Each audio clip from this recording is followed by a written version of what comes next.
All right. Hello, my friends. So last week we worked on sparrows as your weekly warm-up. And so I want to go over those answers with you. Grab yours from last week and let's check and see how you did. Again, you should have read, you should have gone back and proven your answers, which is what we're working on, and underline those clues in the question. So question 1 says, what is the main idea of this passage? So we're looking at main idea, which we've learned about, what it's all about. What is it that we learned all about in this article? So in the first one is telling me a little bit about sparrows and where they live.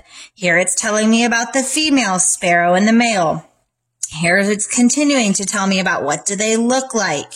This is telling me about where they build their nests. Here's more about their nests and the babies. Again, where they live. So let's talk about this. Teaches me how house sparrows eat. Does it really teach me all about how they eat? No. It teaches me the lifespan of a house sparrow. So lifespan, how long they live. Does this talk all about how long they live? No. It teaches me how to identify a sparrow in the city.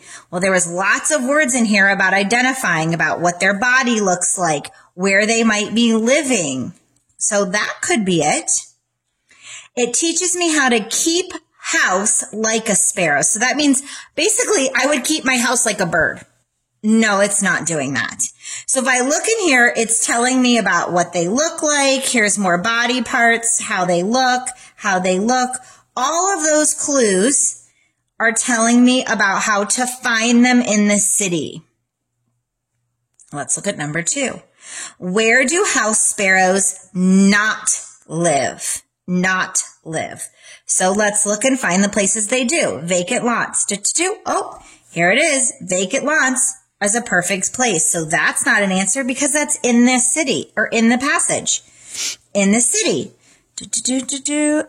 A neighborhood in the city. That's not it. It's in the passage.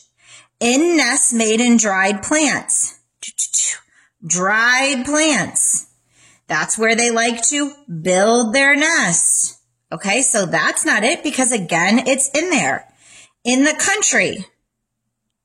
I don't see anywhere in here that it's talking about the country. It's talking about the city. So where do they not live? In the country. What is the author's purpose for this? So I can think already, P-I-E. What am I learning from this? Am I being persuaded that I should look for these sparrows and have one?